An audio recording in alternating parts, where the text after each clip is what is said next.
on you fake like that. Head out the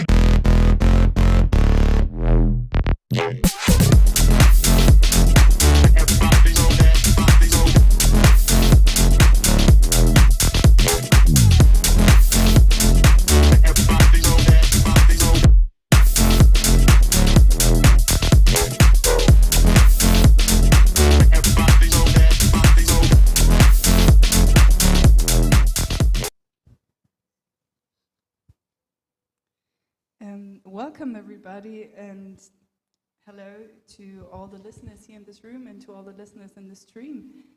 Welcome to our panel discussion, Embracing the Challenge Being an Independent Musician in Today's Music Industry. And thank you for taking part in this panel, Miran, Esteban, Laura, Maria. First of all, could you please describe yourself in a few sentences and tell us what do you do actually in the independent music scene? Hello everyone, I'm Miran from Ljubljana, Slovenia. I have many hats actually. One of them is I'm conference manager at MENT Ljubljana, which is like a showcase festival in Slovenia, similar to Monkey Week. Besides that, I also am founder and I run a record label and booking agency, Monlee Records, which is like a home for what I found one of the coolest bands from former Yugoslavia region, which means Slovenia, Croatia, Serbia, Macedonia, Bosnia. And we also, like I said, we also book shows for them, so kind of, and in the past I was also playing in bands, so I can also understand the artist perspective. I mean, in general, as you can see, like, I can see this music see and understand this music ecosystem from different angles, which helps me, I think, quite well in what I do, and I also, I think I can say something about the artist perspective. You will talk about it today. Hi everyone, I am Esteban, and first and foremost, what I am is a guy that makes music. I've been doing music since I was 17, and I'm 44 now, so it makes like most of my life writing songs and performing them around the world. I also have a record label called We're World's Records, and for the last 10 years I've been working with a company called Rocknrolla Producciones. We run a couple of venues like Sala X in Sevilla and Sala La Dos, and we do produce a bunch of festivals in southern Spain and the Canary Islands. Aside from working on several projects of European cooperation in music business, basically fostering and capacitating younger artists across the map in order to face, better prepare the challenges of dealing themselves in the independent music scene, which is a very weird thing lately. Hi, I'm Laura. I'm an artist and I play in a band called Las Dianas with Maria, and that's it. We play with our friends. Hi, I'm Maria. We started playing when we were like 50. We joined some music lessons and we were learning how to play guitar, drums, bass, and we were like, how about we make a band? So we made it and we started playing by ourselves, like with 2 more girls. And then we started playing shows, writing music. It goes on and on. So today we want to discuss the role and identity of indie musicians in general and their position in our music scene and our different music scenes, of course. And so first I wanted to talk to you, Las Dianas. How did your career as an independent musician start? I mean, we were starting how to play music, so we were making covers. And we were like, should we post them? Should we get more followers? But then we were like, let's write our music first. So we made our first single, and we had no label, we didn't have anything. So we were in Google, we were searching how to publish your first single. We needed a video, we needed a picture, and we have no idea about anything, but we were like, let's do it, and we will see what happens. So a friend of us made the art. The video, we didn't make any video at all. We had no idea. So we were like, okay, let's pause it. And then people were starting to listen to it, and we were like, maybe we should do more. Yeah, like our first concerts were like 2 songs of ours, and the rest it was covers. And also like we weren't being paid, I mean, and the first time we were paid, it was like 100 euros, and we were like, oh my god, this is money. Yes, at the beginning we didn't get paid for anything, but we were happy. We didn't even think that we needed to be paid. We were like, we're having fun. We don't need money. But then you start playing and you're like, oh, so you get paid for this. So first it wasn't like an idea that you want to become like earn money out of this or earn money out of music. That wasn't like the idea of doing music, right? For us, at the beginning, no. It was just like a hobby. But then we really got into it, and now like we really want to be musicians in the future. We are also studying, just in case. So Esteban, from a promoter's and also from a musician's perspective, what actually would you do if you would like to become part of the local Sevillian independent music scene? And I want you to put yourself in the shoes of a young artist. What would you do if you would be like the age of Las Dianas right now? How would you act? What would you be your first decision to do in the local music scene? I think that maybe the process is the same now than it was 20 years ago. You need to have the pulse to make music like they had, like I did have. You need to start, you need to follow your heart, even though it sounds a bit weird, but if you want to make music, you have to make music, and you have to start making your own songs and focusing on finding your own voice in the way that you want to express yourself as a musician. And you need to pursue that consistently. I mean, I know it's hard because when you're younger and when you start in the scene, and I think it's harder now than it ever was. I mean, I think that I had it easier than it is now. But I would definitely recommend to do it like seriously. Not just, oh, well, I'm going to make a song today and I'm going to post it, and then probably next month I do a show, and then probably in a couple of weeks more I start recording. No. I mean, this is a job where you need to be really productive, and you need to do a lot of things, because you learn along the way of the projects that you embark on and the times you fail.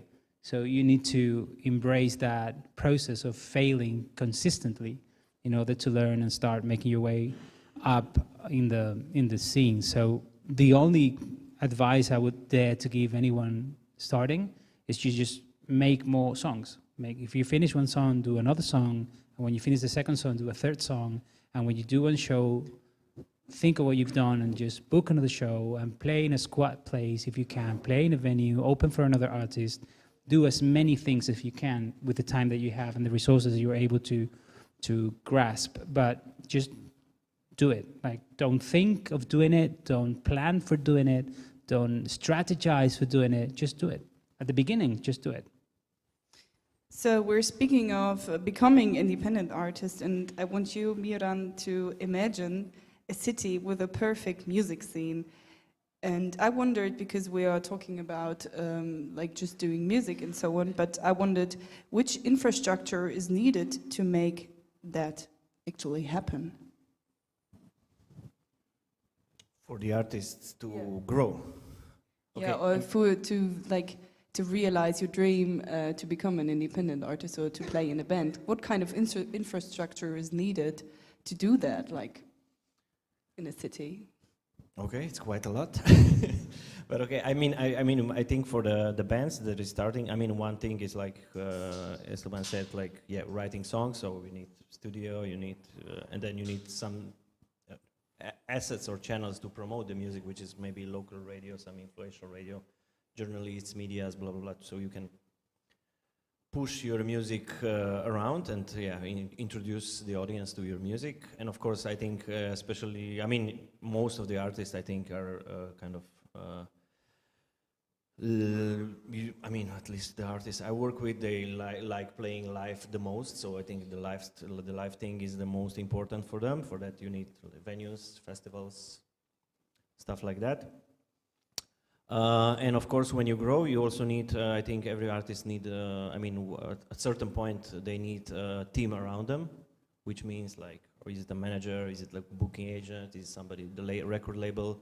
Somebody who is helping the band out on different aspects, and yeah, we can go on like that with the publishing. Did I mention the label, which also usually? I mean, I think in my case mostly at least in Slovenia there is not really many managers, so I think usually it's the label, the small independent label is the first person that the artists go to, and then the label do everything. And then, yeah, somebody maybe at some point booking shows, but I think, yeah, the whole infrastructure is quite big. It depends on the size of the artist and the. Could you give us maybe an example how the situation is in Ljubljana? Like, are there, for example, supporting structures for young artists? Are there like rehearsal rooms where you can go to, or? I would say the venue structure is quite well. There's some really nice venues in Ljubljana where also the younger bands can play. There's also some festivals, so I guess there is quite some opportunity, and for the domestic artists, also for the international ones. There is various promoters doing various genres, so it's quite well covered. Media-wise, where you want to promote, it's a bit more sketchy, I would say, but luckily we have the Radio Student, which is also part of Indie Rare Network, which is really super helpful and supportive especially for the new names. So basically, if you cannot come to bigger medias, like the Radio Student is the one to go where you want to introduce new music, and they're open for international music as well. So I would say they're one of the most important players or infrastructure that helps the artists also. And what I like, they're also like the hub, kind of. I see it as a hub for the not only to promote music, but also to educate the technicians, the speakers, the journalists. So basically, younger generation of all this, which also helps. I mean, creates the infrastructure that is needed for the development of the artists. What else? I would say we're, in general, like in Ljubljana or in Slovenia, we're short on managers. So basically, many artists do things on their own or with the help of a friend. But I think it's quite a vibrant scene. So it's a question to all of you. I wondered if such infrastructures are not represented in the city or somehow. Do you think it's a privilege in our music industry to even become an independent artist? Does somebody want to answer this question? Maybe you. How is it in Sevilla? Well, I think it's a privilege that we all give for granted to even be in a place like this speaking about music nowadays. We could be in Gaza. So I think you have to keep track on how really privileged we are and how little people we are in this situation in the world. And from there, you have to work your way up around the concept of privilege. I mean, being an independent musician, for me, it's a great thing in terms of freedom of artist capacity and of managing decisions. But at the same time, it's also sketchy path at the beginning, because there's a lot of mixed signals and mixed perceptions of what it is to become a professional musician. So when you're in the independent side, it looks like you're doing this because it's a hobby, but then you need to face taxing and you need to face contracts, and you don't know how to do it. So I think it's a weird moment for younger independent musicians, because there is a very little level of capacitation and professionalism in the independent scene, which is leading dramatically to a very high levels of losing control of their project. So in a way, they're independent, but they're not able to lead their own projects. So that's a sketchy situation in my opinion. But in the end, I always try to see the positive, and I think that being able to write your music and do the things that you like to do, and even have the chance to do this, even if it's as a hobby, I think it's a privilege, and we live in a very nice place where we can do this, and we sometimes keep that for granted. But I think it's good to remember how hard things in other places where there's no even possibility to even think about making music.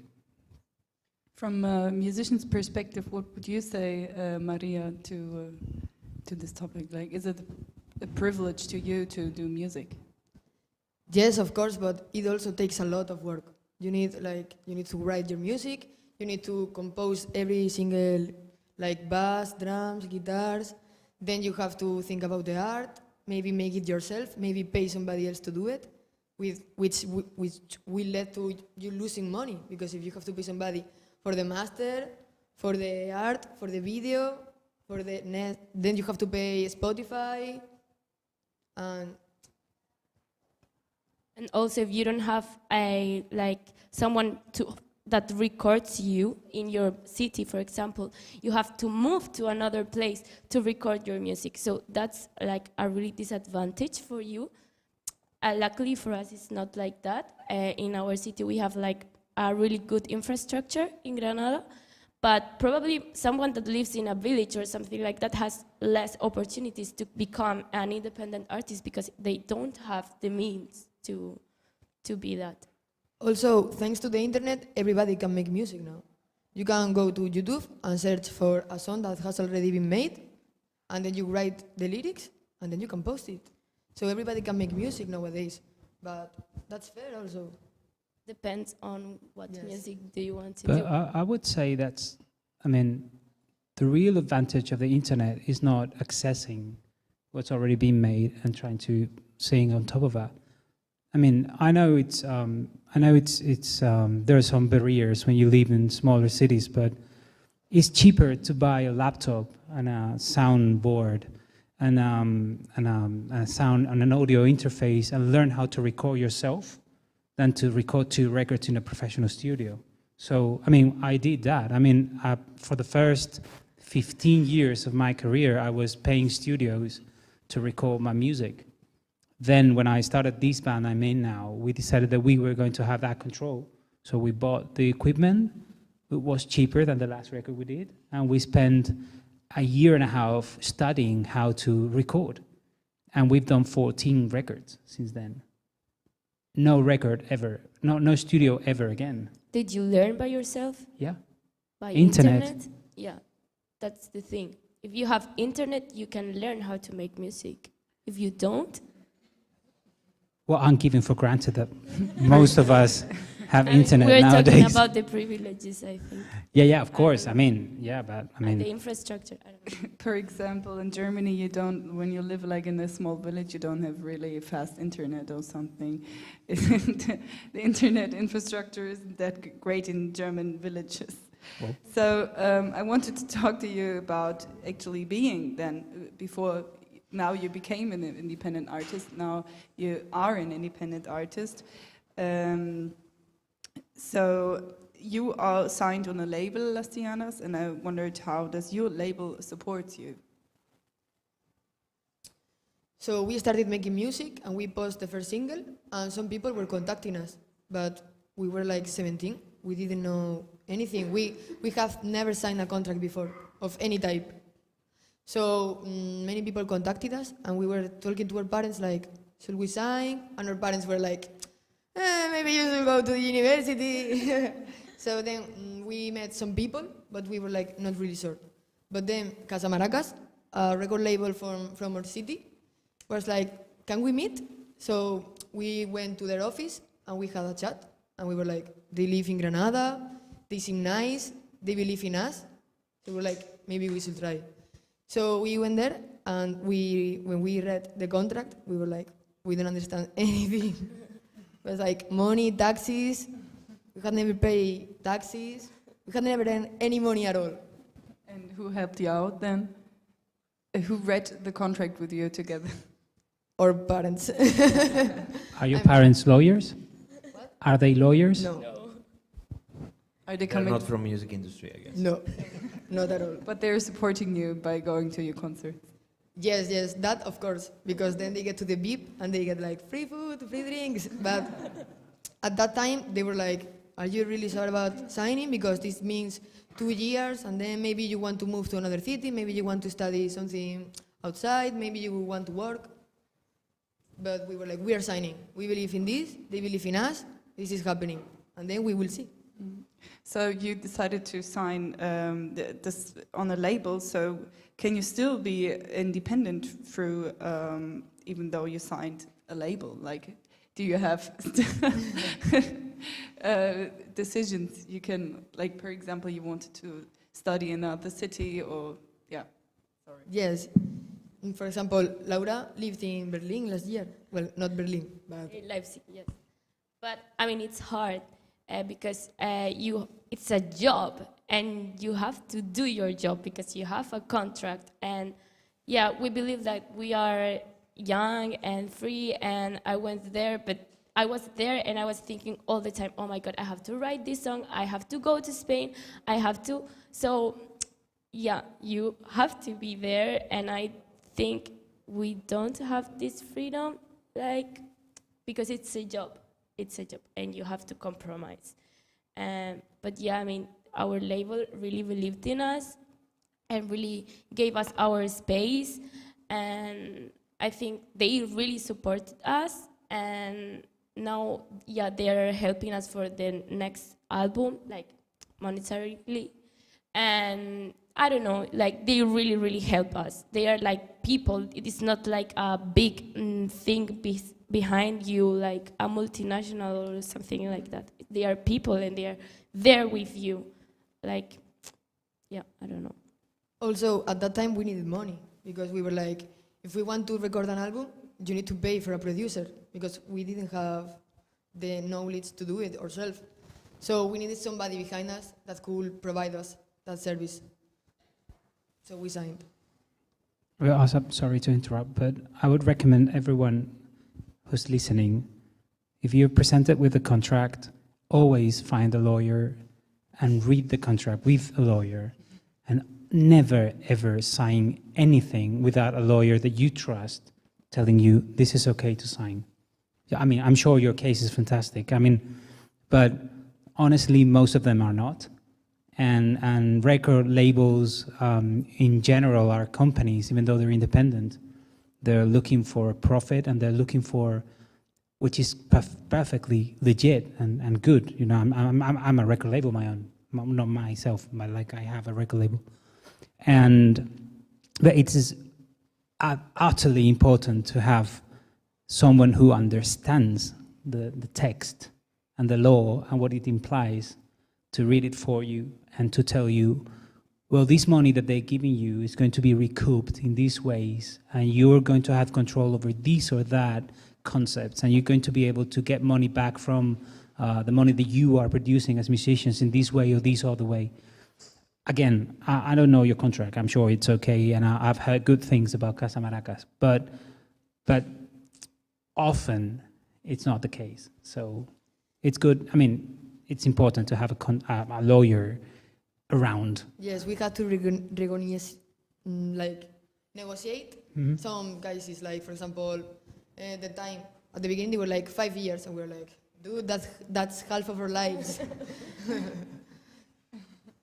So coming to a bit another topic, Miran, you are the organizer of the Showcase Festival MENT in Ljubljana. From your point of view, what is actually the purpose of a showcase festival like MENT? I mean, in general, the general idea of a showcase festival is kind of from the artist's perspective. I think it's a great opportunity to be introduced in front of collection of industry people, professionals from the music industry, which is like festival organizers, venues, record labels, journalists, radios, all sorts of fields. So basically, it's like if you play on a regular festival, usually the audience is the regular people or the fans or whoever.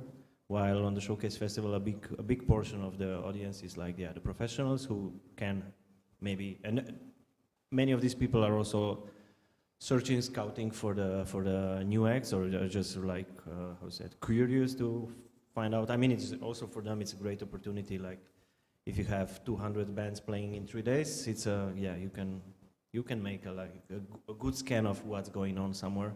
So, and there, yeah, many of them are like actively searching for new interesting acts. So for the artists, it's like a great opportunity to be introduced to somebody new and like maybe to speed up the development of the artist's career, let's say, finding a record label, finding the booking agency, finding the, or just simply getting the festival booking, or if nothing else, at least maybe some, I don't know. For example, at MENT, let's say we always invite like, I don't know, 10 plus like journalists from all over Europe, like from UK and stuff. So basically you can also get reviews in like, I don't know, the Quietus or something like this. So basically for many of the young artists, I mean the emerging artists, especially maybe coming from Eastern Europe, it's the only opportunity to be covered somehow in the, let's say, UK press, which can also like boost certain levels where, I mean, so basically I would say the purpose of Showcase Festival is kind of maybe, I always like to say playing on Showcase Festival, no matter which one, is not the final goal of any band. It's just a step in the development of the artistic career. Like, so it can speed up the process, but it's not the end. Like, you have to have, I would say, the vision of like, okay, in 5 years I want to be here, and maybe this and this Showcase Festivals can help me on this and this market. But it's not the final goal, so it's not the holy grail of the music industry, but it can help, I would say. I don't know if somebody else has different experience with this type of event. Did you ever had experience with a Showcase festival, Bastianas? Here we played here 2 years ago. We played in the Monkey Week. We also played in Granada. There is like a record store that makes showcases. And for example, on the record day, we played there as well in acoustic, and yes, I agree with you. Like, it helps you to know more people, and more people will hear of your band and will listen to you. So it's really helpful. So do you think it's showcases are a good idea to reach a bigger audience or to connect with other labels and artists? Yes. Yeah, going on through, it's a bit different, like comparing a showcase to a competition, it's something completely different. I wondered, when you enter a competition as a band, like a band competition, and somebody wins, for example, a contract as an artist or someone, what does it make you as an artist, like, to what extent does it make sense to enter a competition as an artist? What do you think? None. No, it doesn't make sense. None. I mean, I have won like the global battle of the bands with my band. Yeah. And I've won a very big contest called Heineken Green Space back in 2007, I think. Mm-hmm. And that's absolutely useless. I mean, honestly, yeah, there was a bit of money in the prize, and then there was a couple of shows implied. But then when we got to win the Heineken Green Space concert, we didn't see any changes in our career afterwards. And the contract we were presented with after we won, that we hadn't been notified of, was terrible. So we had to fight that contract really fiercely, which was not easy. And I don't see the point, honestly. Why? I mean, how can you win a music contest? 2 by 1? By 3 minutes? Like, how is it go? How does it happen? I mean, it's not. I don't believe in band contests. I think they're bad for the music in general. And they're fun sometimes, maybe, yeah. I mean, I don't know if you guys have a band and want to go be part of it, just go ahead. But in my experience, they're not used at all. So speaking, you already told about a showcase moment before. So would you say a band who attended a showcase has greater chances to get signed on your label? On my label, I would say it's a process. I mean, sometimes it's happened that you see a great band. I mean, like I said, we work with bands from our region, let's say.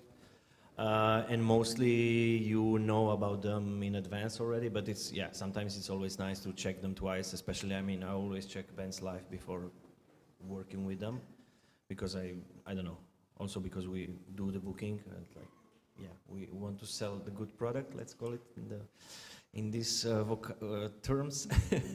But it's, yeah, it's just easier to sell great live bands and if it's better chances, I think I would say it's like, you know, like when you're signing a band, it's like you have a kind of selection of criteria what appeals you, and there is always this, I don't know, inner feeling, which is in the end The always first should make friends with you. which is always the dominant in the end when you decide before working with some. But and like I would say it's similar. It's just, yeah, seeing them at the showcase festival can help, but it's not decisive monument. But it's, of course, it's great if it's also, yeah, if they play and if you see also that there is some good feedback, that there is, you know, it can help out. But So we conclude that competition doesn't help you at all as an artist, but showcase can help you to get attention by different labels. I would say that more than showcase festivals, more than helping you get attention, I think what they give you is a better perspective of the business. Like, I mean, of course, you get exposure and potentially new connections and stuff like that, which doesn't always happen.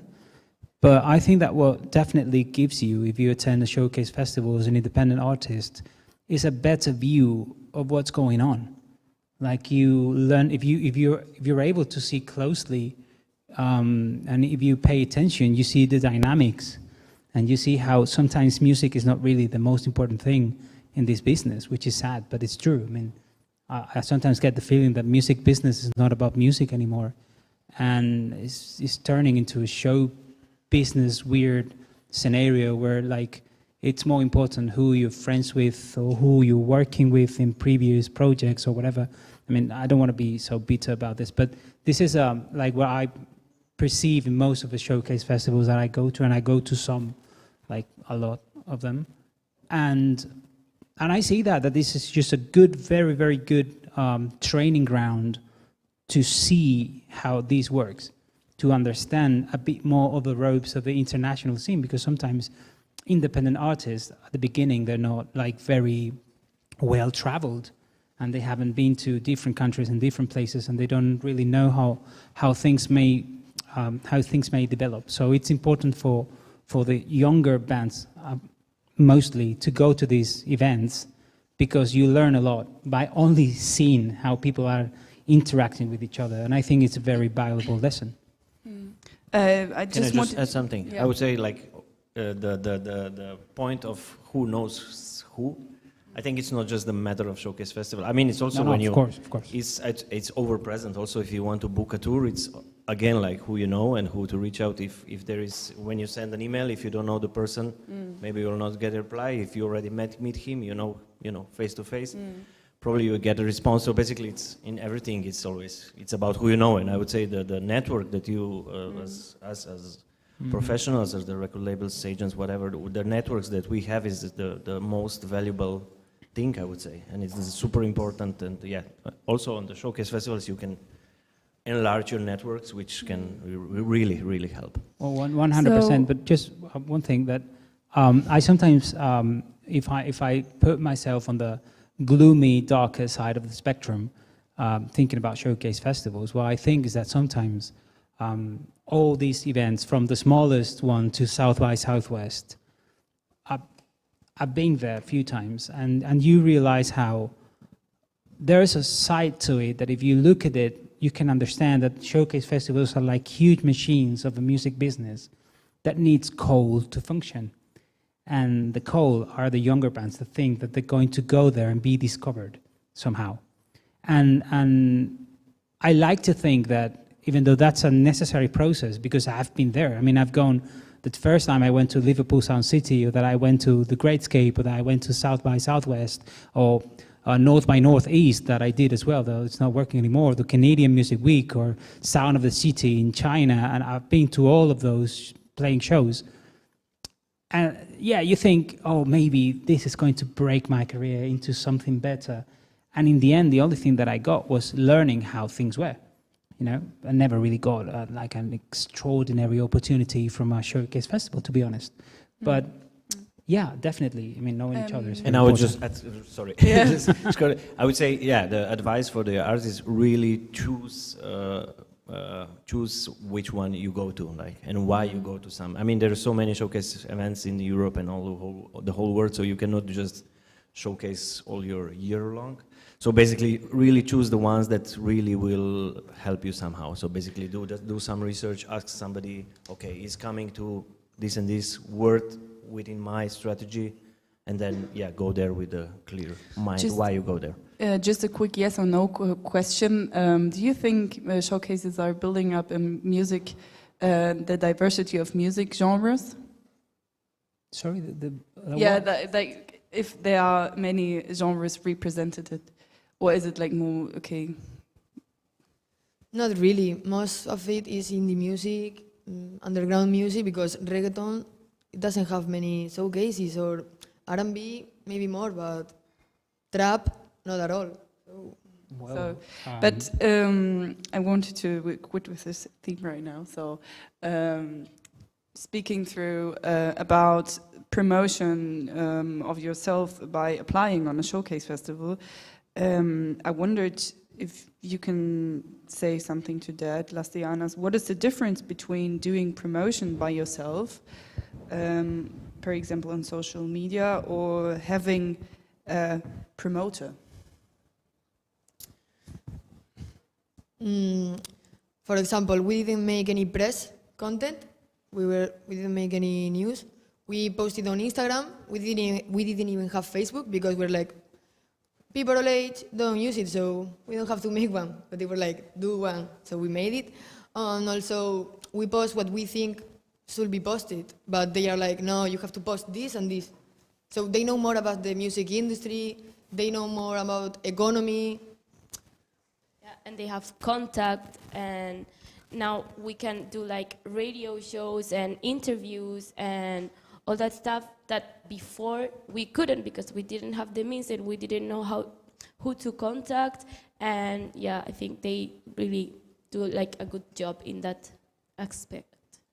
And they have the access to the mailing lists, and they have the contacts to the people who you told about.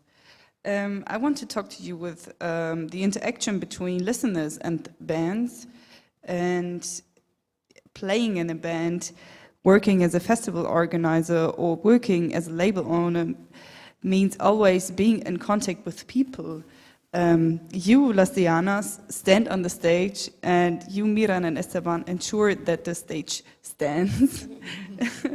What do you do to stay in touch with your listeners who are in front of the stage?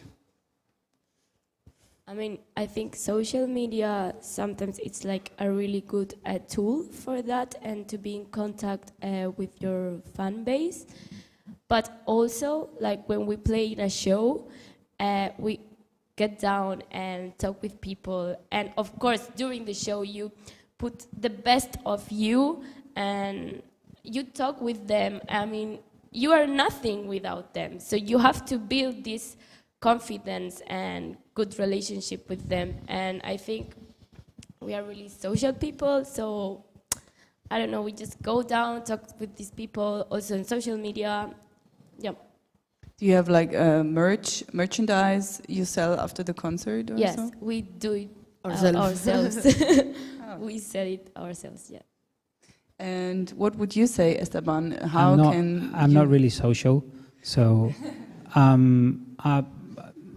mean, I've always have a kind of a really deep obsession with being honest in my music. I've been, again, releasing records for most of my life, and and the only thing I have to offer as an artist is music. Is the only thing that I have are my songs, and I try to have them come across the audience as honestly as I possibly can. Like I don't impose anything. I don't have a performing persona. I don't have. I mean, if you see a video of me performing live, I can assure you that I'm dressing exactly the same way that I go buy my groceries. Like I don't have a different. I'm not the different person. So the only thing I have is that honesty. I think, artist honesty. So that's the only thing that I can offer. And I took that to my professional ecosystem as well. I'm happy to work in a company where we're all decent people, and we actually work on that decency and that honesty in everything we do, and we try to promote the festivals that we promote from that standpoint, and to work with the venues and with the artists from that standpoint. So that's all I really think that matters in terms of relationship with the people, even though I know that I should do more social things, but I don't, I'm really not social. Thinking of platforms in the independent music scene to reach consumers and listeners, I wondered, Miran, what kind of platforms are particularly important in the independent music scene to reach consumers and listeners?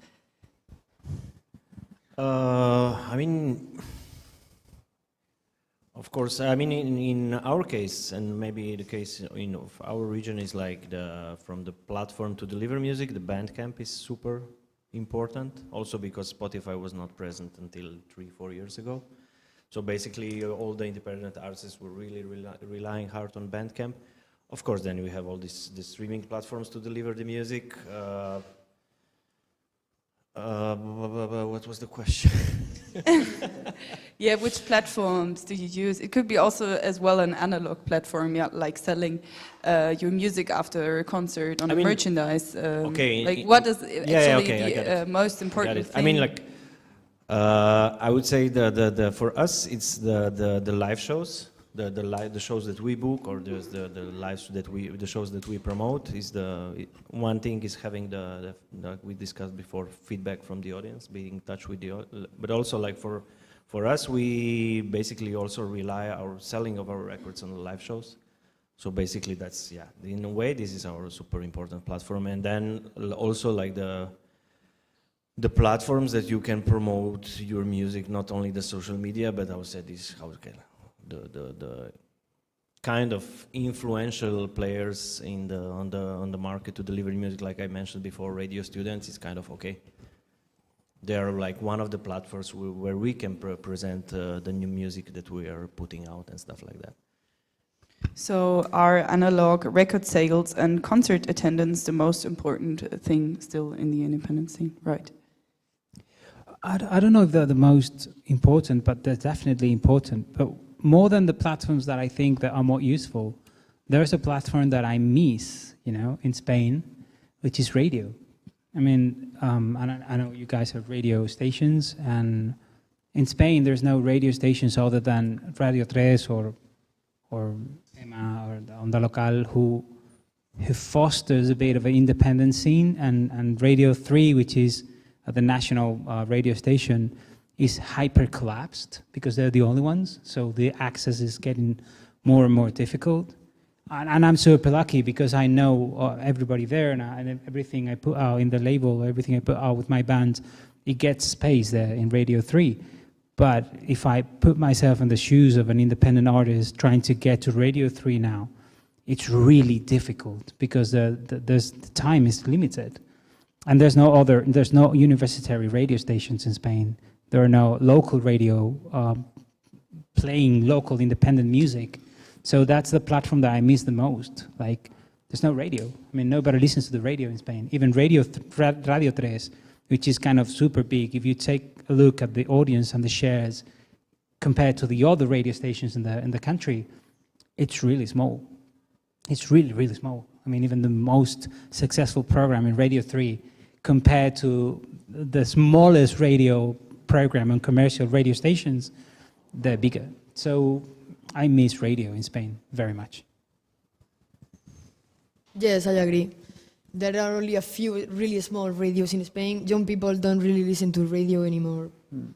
So I agree. And not even in universities. You know, we've been working with university in Sevilla called Pablo de Olavide, and we did a series of independent artists shows there, and we were appealing them to like, hey, can you just use a radio program? No, we don't have a radio program in the university. Oh, okay, so can you promote at least among your population the shows? Yeah, we'll do, but nobody came. You know, universities are kind of lost for the cause. And that's a problem because the younger people, I mean, they're the people that should be listening to independent music now. But they're listening to, I don't know which is now the radio station, but I think Los 40 Principales, I guess, or whatever. I don't listen to them as an activism standpoint. I don't think they even listen to Los 40 Principales. Maybe I not think even they that. only listen to Spotify playlists like top hits, top viral in Spain. But also maybe radio is dying, but maybe podcast is born. Whatever. That works. That's true. Yes. That's a very good I think appreciation. in our city, I think there's like this podcast where this girl is talking to a lot of independent artists and play their music, and it's quite local, but of course you listen to it in Spotify, you know? It's always the... Also because nowadays, if you see a video, then you see it. If it doesn't have a video, maybe you don't see it. YouTube. So maybe podcasts can like join radio with video. So maybe more people will. So you mean video podcast, like you can see the Yes. conversation? Yeah, maybe that can be an idea and a new platform for independent musicians and artists and also journalists to present new independent music. Sadly, we're coming slowly to an end, so I want you to, maybe you can give an advice to the audience and listeners, and especially to those who want to play in a band one day. Yeah. Earlier we said that it's not easy and that it's lots of work that an artist has to do, but it would be cruel, but it was never easy, and it was not supposed to be easy, like, because everybody would be doing it otherwise. So it's just hard work, like. But yeah, I mean, if you have the passion for music, if you really want to push your music out there, right, and put lots of effort, like Esteban said, puts lots of work, and it will pay off this way or the other. More than to the bands, which I think they should, as younger generation, be more lucid about it than I am, an old guy now. But I would try to appeal the audiences. Like, I think, even though responsibilities are shared, but I think that they should really make the effort of discovering, like consciously looking for new music. I think the audiences, at least the audiences that I work for and the people I know, they're not really, I mean, they're becoming a bit lazy when it comes to going to shows, when it comes to going to the venues. It's like if they don't know the band, if their friends are not going, they're not going. And that's becoming a problem because we have this, I mean, we have daily access to numbers of ticket sales and our own platforms, and we do have our own ticketing platform, so we know what we're talking about. And it's like, some shows are working very well, but like most of the shows that used to work very well before the COVID are working every day worse, and we are looking at these tendencies worried because we realize how people are not looking for new music.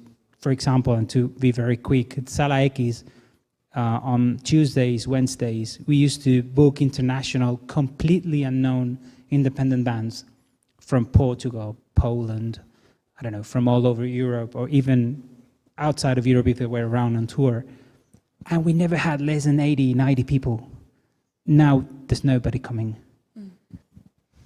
What do you think, Las Dianas? What kind of advice would you give young artists who want to play in a band one day? Be patient. Like, wait, everything comes. You have to work, you have to wait, and do everything. Even if you think it will be useless, just do it. Play, even if it's for free. Even if you think nobody knows me, nobody will come to see me I don't know, Sevilla, just do it. Yeah, and don't have fear at all. You have to go there, go on stage and believe in yourself. I think it's really important to believe in your song and what you're doing and keep going on. Sometimes it's really difficult, but probably you will do it someday if you really work. So thank you for taking part at this panel, Miran, Esteban, Laura and Maria. And I don't know if we have still some time, but maybe there are some questions in our audience today.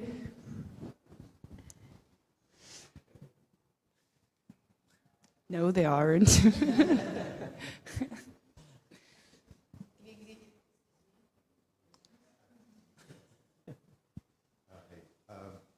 I think what is really important. Loud enough. But I think what is important is with these generations, what Miran also touched upon, that you have the older generation for which the context was completely different in building an independent career. I think the dialogue between these generations is what is missing a lot in current times. Especially you could see it in pandemic with this group of young people that was just going 16, 17, 18, were supposed to go to the first concerts and they missed that whole period. And what I see in the Netherlands where I'm based, if you actively try to pursue this dialogue between the older generation of musicians, organizers, bookers and managers with the younger generation, it really can learn from each other there. And it's lacking a lot, and that also helps with Esteban that to reach the younger generation to come to concerts is the same. You have to speak to them, and everybody now speaks about them, but it's not speaking to them. If you want to reach them and to make them part of your concerts or your venues, also as volunteers and stuff. I think this is a very important thing also in this larger ecosystem. No, definitely. We actually we hired really young people to have them speaking inside of the narrative of the company, because we were 45-year-old people trying to organize things for 20-year-old people. And don't forget, we're not young anymore. I mean, we may look younger than we should, but we're not young anymore. So we're very conscious of that. I mean, we've seen the results. Like the club times of the venues, they're completely packed every day we open because we gave the ground to younger people to organize their stuff. We provide the space, we provide a safe space where they can do their thing, and they occupied it, and it's now working really, really well. All the venues considered themselves smart enough as to think what younger people want. We were not, so we included the younger generations in the team, and it's paid off. I also believe that the problem is that every day there is like 1,000 new songs on Spotify, and you don't get to listen to all of that because you don't have enough time. With the concerts, the same. Like every day there is, I don't know, maybe in Sevilla, 15 shows in different places, and you have to choose because if in a weekend there is like 100 shows, you don't have money for all of them. So you are like, okay, today I'm going to Sala X, but the next week you're like, okay, now fan club. Mm-hmm. So everywhere. That's true. Yeah, thank you. You have another. I have just something to say just about the radio, as we are like lots of people here are like linked to radio stuff. It's true that the radio is more or less, the traditional radio is more or less dying now, especially in Spain. But just to say that here in Andalusia, for example, we'll have like more than 100 local radios. And at national level, well, we are also working with networks like which deals that with more than 300 local radios. More or less, the majority of them are communitarian one, and the communitarian radio are really linked to the community where they belong. And we have heard lots of stories of local musicians that did not think twice about it and went to the local radio and connect to their community.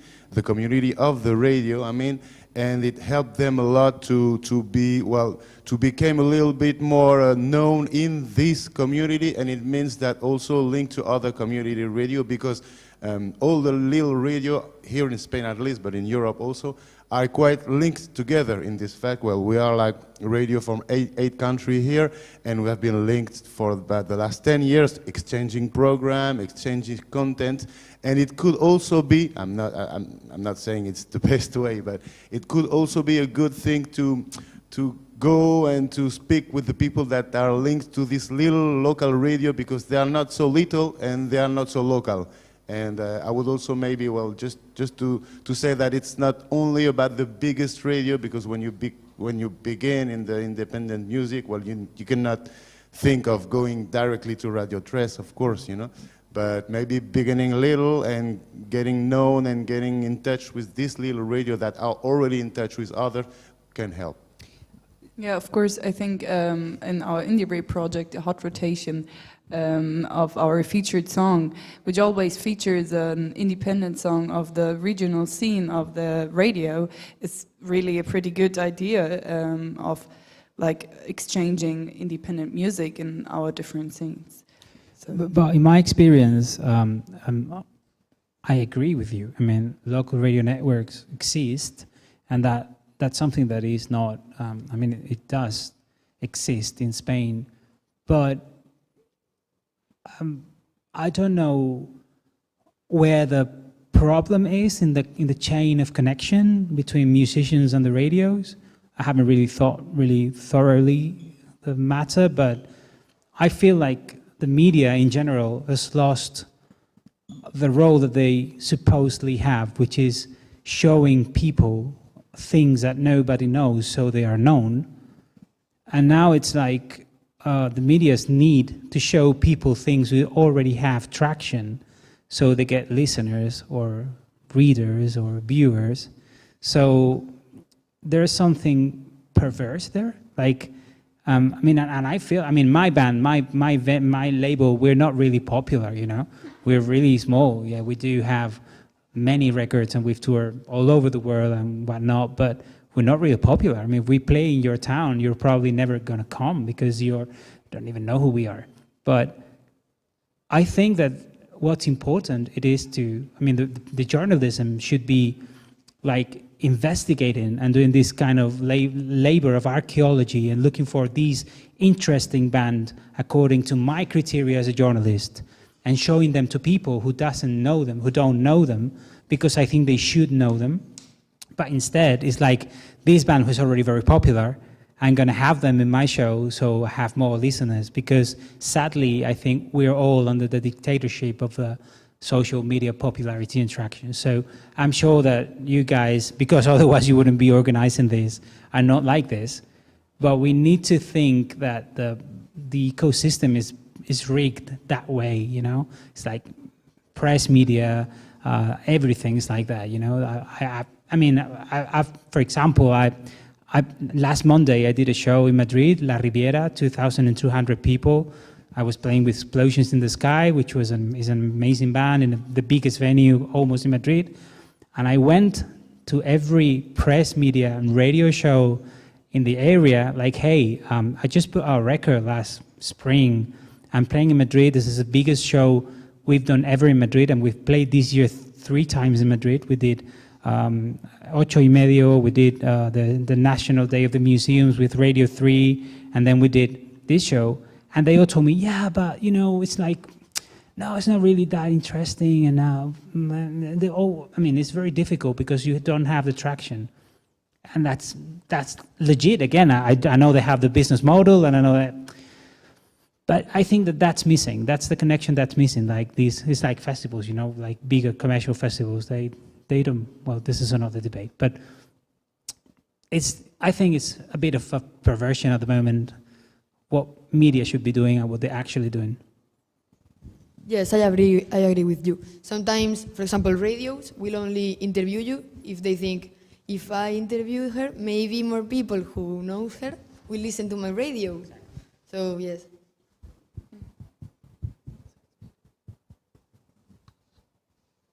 Does anybody has another question in the crowd? Yeah.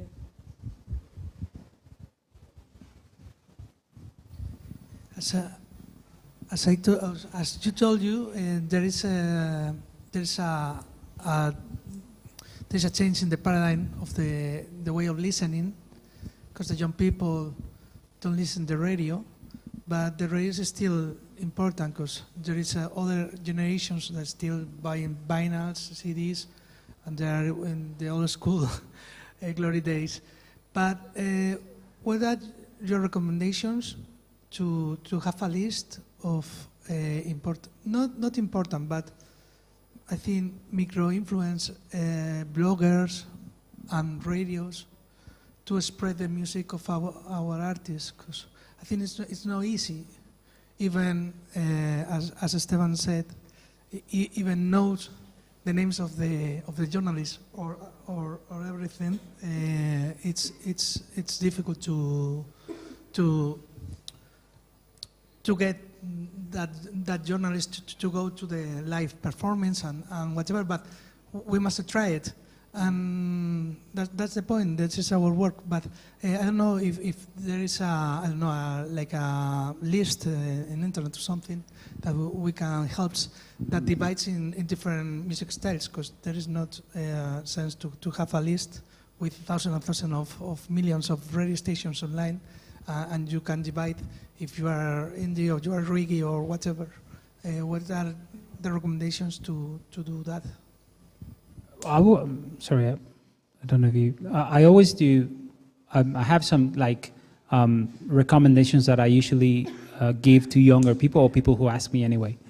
And one of the things that I do tell them is that if you want to do something you're not doing and you don't know how to do, look someone that you can compare with, but it's like a bit ahead of you in the way, and look at what they were doing 2 years ago, what they did last year, and do a research job on which radio program where they played at, which magazines were they featured on, which booker were they working with, which venues were they playing on, and start from them working your way up to the contacts. I mean, it's hard work and it's very boring, but I've done that many, many times. You know, you find someone that you think, oh, this band's doing what I would like to be doing next year. How did they get there? I mean, and start looking for the right. I mean, not like looking for untouchable concepts, but this band's doing this, I want to do that, let's see if I can, and let's look for the right people to do it. So, but there's no formula in the end. I mean, every band's different, every situation is different, even the people that were working with that hypothetical band 1 year ago, probably now they're not doing that anymore. So it's all about keeping your archaeology hat on and just like look for people, and don't be afraid to do things. Like, I mean, just write. I mean, send an email, call them on the phone if you have the phone, set up a meeting if they're in your town. Try to know people. You know, in the end, there's people. It's not machines. Yeah, and when you write them, like try to put your email in the context, like that you know what they're doing, what they're following. So maybe you said, okay, I saw you did an interview with this and this band. It was really nice, because you are kind of, you know, if you're saying nice words of somebody, it's more chance that they will like you. And the journalists are like maybe the kind of person who will really like to hear that, you know, you're following their work and you're congratulating on their work. So, you know, this can help you open doors, I would say. So this. And in the list of don'ts, at least for me, I really don't like it when I get an email like completely unpersonalized. Like when I get an email like, for example, my label, we don't do metal or thrash metal bands. We don't do trap. We don't do, I don't know. We have a very clear line on the music that we published. And I sometimes get emails from like bands who are completely out of this spectrum. Like, hello, this is our new record. We would love to work with you. Thank you. Which is like, why?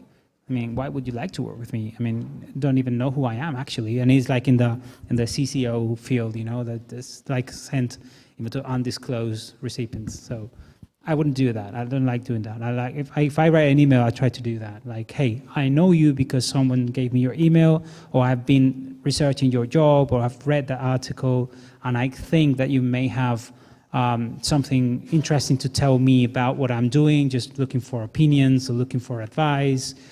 In the end, working your relationship with people in the profession is not about binary meetings. I mean, you're not going to get something out of nothing. You get to know people, you get to meet them here and there, and you get to show them what you do.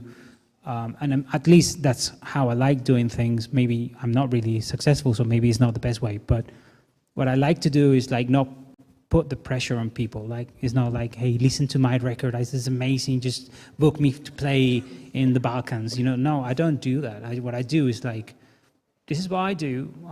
If you have a minute, just take a listen. And if you have some words to share, I would like to hear them. And if there is something there, if they like it, they will reach out. They will contact you. But just be patient and do the work, because you don't get anything like fast in this business.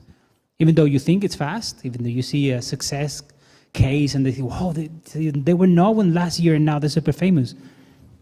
No, if you scratch a bit, it's been longer. Okay, now we are finished, so we can say, just be patient as a musician, and yeah, I really want to go to the rehearsal room right now, just do music and stop talking about music. But thank you for being in this panel, and thank you for all the great information.